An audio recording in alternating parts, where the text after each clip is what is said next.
गुरु प्यारी सात संगत जी, प्यार भरी राधा स्वामी जी।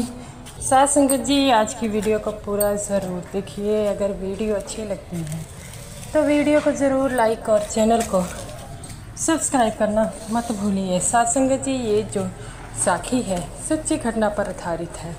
सात संगत जी, जैसा कि आपको पता है कि बाबा जी हमेशा पहाड़ों में ज़रूर जाते हैं और पहाड़ों में जो है उनका एक बहुत बड़े सत्संग घर भी है और हर साल में बाद वह परोर जहाँ सोलन यहाँ पर सत्संग करने ज़रूर जाते हैं, क्योंकि वहाँ पर जो है बाबा जी की जो संगत उन तक नहीं पहुँच पाती तो बाबा जी उनके पास पहुँचते हैं। तो गुरु प्यारी सात संगत जी, ये जो साखी है एक सच्ची घटना पर आधारित है। सात संगत जी, अगर साखी आपको अच्छी लगे तो साखी को शेयर लाइक ज़रूर कीजिएगा। सात संगत जी, जैसा कि आपको पता है कि जब बाबा जी का सत्संग होता है तो काफ़ी ज़्यादा रश होता है। तो एक बार ऐसे ही पहाड़ों में बाबा जी का सत्संग था और काफ़ी ज़्यादा रश था। तो बाबा जी आकर अपने ड्राइवर से कहते हैं कि शाम को तुम और मैं जो है अकेले कहीं चलेंगे। तो वो कहता है कि बाबा जी, आपका अगला सत्संग भी यहीं पर है। तब बाबा जी कहते हैं, मैंने कब कहा कि यहाँ से जाना है, मैंने तो पास में ही जाना है। तो वो कहता है, बाबा जी ठीक है, आपने मुझे कह दिया तो मैं तैयार रहूँगा। तो इतना कहते ही वह तैयार हो गया और सत्संग ख़त्म करते करते जो है बाबा जी फ्री होते शाम के 5 बज गए और बाबा जी कहते हैं कि हमें उस पहाड़ी पर चलना है। वो कहता है कि बाबा जी, जैसा कि आपको पता है कि यहाँ पर काफ़ी ज़्यादा जंगली जानवर होते हैं और उस पहाड़ी पर आपने किसी से मिलने जाना है। बाबा जी कहते हैं, है एक जो मेरी उड़ीक कर रहा है। ये बात सुनकर वह जो है चुप हो गया और कहता है कि बाबा जी कैसी बातें कर रहे हैं, वहाँ पर कौन है, वहाँ पर तो जंगली जानवर है। तब बाबा जी कहते हैं, जब मैंने तुझे कह दिया है कि मेरी वहाँ पर कोई उड़ीक कर रहा है, इसका मतलब है कि वहाँ पर कोई ना कोई है जो मेरी राह देख रहा है और काफ़ी समय से देख रहा है। तो वो कहता है कि बाबा जी ठीक है, हम चलते हैं, अपने साथ सिक्योरिटी चले जाएगी। तो वो कहता है, नहीं। बाबा जी कहते हैं कि मैं, तुम, एक और सेवादार है, बस हम लोग ही चलेंगे। ये बात से ड्राइवर जी घबरा गए कि वहाँ पर तो जंगली जानवर है, अगर हमारा सामना किसी से हो गया तो हम क्या करेंगे। तब जो है वह ऐसे ही चलते जाते हैं और ड्राइवर जी डर रहे थे और बाबा जी से कह रहे थे कि बाबा जी अभी भी समय है, हम पीछे चले जा सकते हैं। तब बाबा जी कहते हैं कि जब मैं तुम्हारे साथ हूँ तब तुम्हें किस बात का क्या डर है, मेरे होते हुए तुम क्यों डर रहे हो। वो तो कहता है, बाबा जी ठीक है, लेकिन मुझे फिर भी डर लग रहा है। तब बाबा जी कहते हैं, इसका मतलब है तुम्हें अपने गुरु पर विश्वास नहीं है। तब वो कहते हैं, नहीं नहीं बाबा जी, हमें आप पर पूरा विश्वास है, लेकिन क्या करूं, मन घबरा रहा है। बाबा जी कहते हैं, अपने मन को समझाओ, कुछ नहीं होगा। और ड्राइवर जी चले जा रहे थे और एक पहाड़ी के आगे आकर अचानक ही उनकी गाड़ी ने काम करना बंद कर दिया।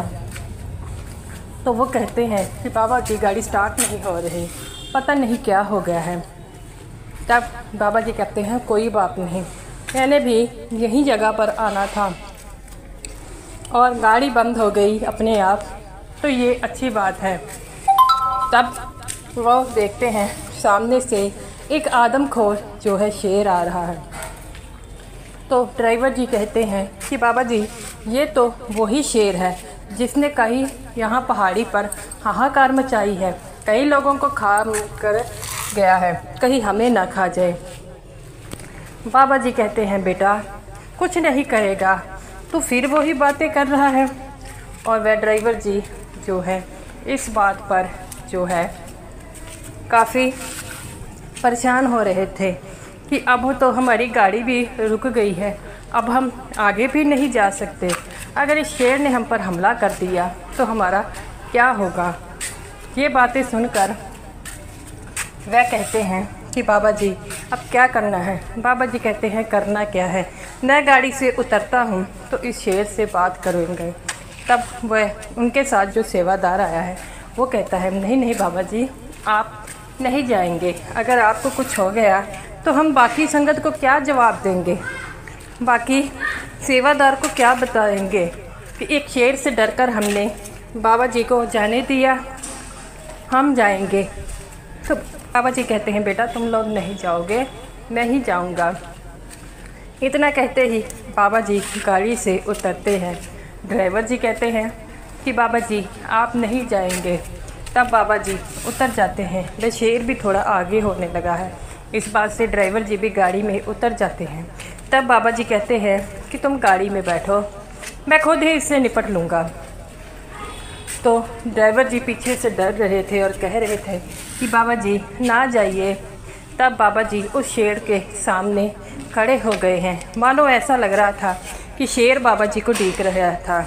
और बाबा जी उसके सामने जाते ही कहते हैं कि क्या बात है, मैंने सुना है तूने बड़ा ही हाहाकार मचाया है और तू बस हो गया, तूने जितना मीट खाना था खा लिया।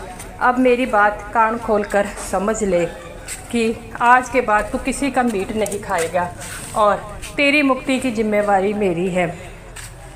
जो तूने कर्म किए थे उसका फल तुझे मिल गया है, जो तेरी इच्छा थी पिछले जन्म में वो तुझे मिल गई है। अब तो किसी प्रकार की चिंता मत कर, अब तेरी संभाल होगी। शेर बाबा जी के चरणों में बैठ जाता है और ऐसा लग रहा था मानो शेर रो रहा है। और बाबा जी उसे कहते हैं कि तू किसी प्रकार की चिंता मत कर, अब ऐसा कर और पहाड़ों में चला जा। और अब अगर मुझे पता लगा कि तूने किसी का मांस खाया है तो मुझसे बुरा नहीं होगा। और इतना सुनते ही वह शेर जो था एकदम बाबा जी की तरफ देखता है। और वो ड्राइवर और सेवादार डर रहे थे कि कहीं ये शेर बाबा जी को कोई नुकसान ना पहुंचा दे।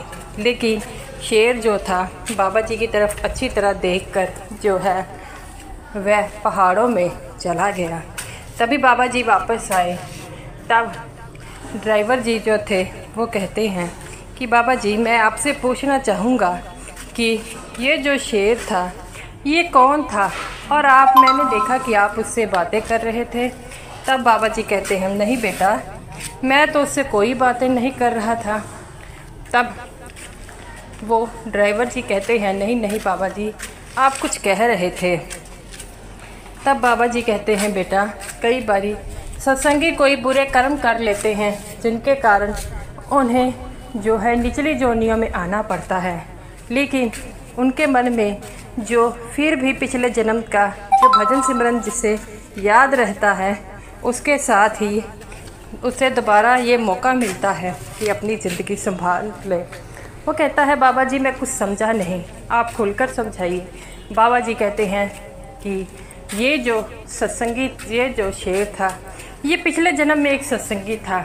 इसने हजूर जी से नाम लिया था, लेकिन नाम लेने के बावजूद ये मांस खाता था और इसे बड़ा समझाया गया लेकिन नहीं समझा। और ये जो इसकी मांस खाने की पिछले जन्म की तृप्ति थी उसने ही अगले जन्म में इसे शेर बना दिया।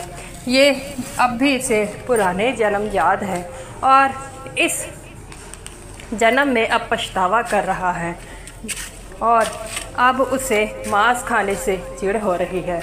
लेकिन मांस तो उसे खाना पड़ेगा क्योंकि उसकी योनि ऐसी थी। और जब इसे पता लगा कि मैं यहाँ आया हूँ तब ये हर बार मुझे याद करता था, लेकिन मुझसे मिल नहीं पाते थे क्योंकि इसके कर्मों का हिसाब अभी रहता था। लेकिन इस बार इसके कर्मों का हिसाब हो गया था, इसीलिए मैं इनसे मिलने आया था। और ये मुझे देखकर यही कह रहा था कि बाबा जी अब बस कीजिए, अब मुझे इस 84 के जेल खाने से बाहर निकालिए। बाबा जी कहते हैं कि अगर हम नामदान लेकर जो है ऐसे बुरे कर्म करेंगे तो उसका फल हमें मिलेगा। हम ये समझते हैं कि हमने नामदान ले लिया है तो हमारी जिम्मेवारी पूरी हो गई है, लेकिन इस बात से वंचित होते हैं कि नामदान लेकर अगर जिस चीज़ की हम इच्छा रखते हैं और मरने से पहले जो हमारी इच्छाएं रहती हैं उसके लिए हमें दोबारा जन्म लेना पड़ता है। तो वो कहता है कि बाबा जी, क्या ये बात सच है कि जैसे हम कर्म करेंगे वैसा ही फल मिलेगा? तब बाबा जी कहते हैं कि हाँ बेटा, इसीलिए तो सबको भजन सिमरन के लिए कहा जाता है, क्योंकि भजन सिमरन की ताकत ही ऐसी है जो हमें 84 के जेल खाने से बाहर निकलने के लिए जो है कहती है। तो गुरु प्यारी साध संगत जी, बाबा जी उन्हें कहते हैं कि मैं तो हर बार यही समझाता हूँ कि जितना हो सके भजन सिमरन कर लिया करो, लेकिन हम लोग जो है भजन सिमरन कर नहीं पाते। बाबा जी कहते ड्राइवर से पूछते हैं कि तू कितना भजन सिमरन करता है? तो वो कहता है कि बाबा जी, मुझे मौका नहीं मिलता। बाबा जी कहते हैं बेटा, इसमें मौके वाली कौन सी बात है? मौका तो सबको मिलता है, लेकिन अगर तुम ये कहोगे कि मुझसे भजन सिमरन नहीं होता तो ये बहुत बड़ी गलती है, क्योंकि आज तुमने देख लिया कि भजन सिमरन जो नहीं करता, अपने मन में जो तृष्णा रखता है उसका क्या हाल होता है। अगर तुम लोग नीची जोनियों में नहीं जाना चाहते तब तो तुम्हें भजन सिमरन ज़रूर करना होगा। तो वो कहते हैं कि बाबा जी आप सही कहते हैं, हमें भजन सिमरन तो करना होगा। बाबा जी कहते हैं बेटा, कह सभी देते हैं लेकिन कर नहीं पाते। इस शेर को देखो, ये नहीं है कि इसने भजन सिमरन नहीं किया, लेकिन ये जो मांस खाया था उसका कर्मों का हिसाब तो उसे देना पड़ता था। इसके घर वाले इसे कहते थे, लेकिन ये कहता था कि मुझसे नहीं हो पाता, मैं मांस खाता हूँ और मैं हट नहीं पाता। हमें तो जीते जी अपने मन को समझाना है। और बाबा जी कहते हैं कि हमने कई उदाहरणें देखी हैं जो सत्संगी होकर जो गलत काम करते हैं उन्हें जो है दोबारा इस योनियों में आकर अपने कर्मों का हिसाब देना है। और अगर हमारे कर्मों का बोझ इतना हो जाएगा तो हमें उठाना मुश्किल हो जाएगा। इसीलिए तो कहा जाता है कि भजन सिमरन करें। साध संगत जी, जैसा कि आपको पता है कि बाबा जी हमेशा यही कहते हैं। तब बाबा जी का ड्राइवर जी कहते हैं कि बाबा जी अब हमें चलना चाहिए या और किसी का उद्धार करना है। बाबा जी कहते हैं अब तो तेरा उद्धार ही रह गया है, तू भजन सिमरन कर ले नहीं करेगा तो तेरे मैं कान पकड़कर भजन सिमरन कराऊंगा। बाबा जी हंसने लग पड़ते हैं। वो कहते हैं कि बाबा जी आप जिसके पास आप हो वह भला कैसे भजन सिमरन नहीं करता? बाबा जी कहते हैं बेटा, भजन सिमरन तो ज़रूरी है, और जो भजन सिमरन नहीं करेगा उसके लिए तो जो है आज तुम लोगों ने देख ही लिया है। तब वह दोनों हाथ जोड़ कर कहते हैं मालिक, हम कोई बुरा कर्म नहीं करेंगे जिसके कारण हमें निचलियों जोनियों में आना पड़े। तो बाबा जी कहते हैं मैं तो हर सत्संगी से यही कहता हूँ कि अपने कर्मों को अच्छा रखो। सबसे पहले अच्छे इंसान बनो। अच्छे इंसान बनोगे तभी तो तुम एक अच्छी सत्संगी बन पाओगे। अगर हम जो है नामदान लेकर हर किसी से लड़ते रहते हैं, माया का लोभ रखते हैं, तो उसके लिए हमें दोबारा इस योनियों में आना पड़ेगा। तब वह कहते हैं बाबा जी आप सही कहते हैं। तब बाबा जी कहते हैं अब तो शाम भी काफ़ी हो गई है, हमें वापसी में घर जाना चाहिए। तब वह कहते हैं कि बाबा जी आप सही कहते हैं। बाबा जी कहते हैं बेटा, इसी तरह ये जो बातें हैं एक मिसाल बनकर रह जाती है कि भजन सिमरन जिसने नहीं किया उसे क्या क्या योनियों में मिलता है। तो वो कहता है कि बाबा जी जो भजन सिमरन करता है वही सचखंड का अधिकारी बनता है। बाबा जी कहते हैं जिसके कर्म अच्छे होंगे और जिसने कभी किसी का दिल नहीं दुखाया होगा, कभी किसी से गलत नहीं बोलेगा, वही तो सचखंड का अधिकारी बनेगा। और जब किसी ने ऐसे काम नहीं किए तो उसे डरने की कोई ज़रूरत नहीं है। मालिक हमारे अंदर ही है, लेकिन हम उसे ढूंढ नहीं पाते। क्यों? क्योंकि हम उसे ढूंढना नहीं चाहते। हम मंदिर मस्जिदों में जाते हैं, सिर्फ अपने लिए ही मांगते हैं। कभी किसी ने उस मालिक को मांगा है? जो मांगेगा वो इसी को ही वो मिलेगा।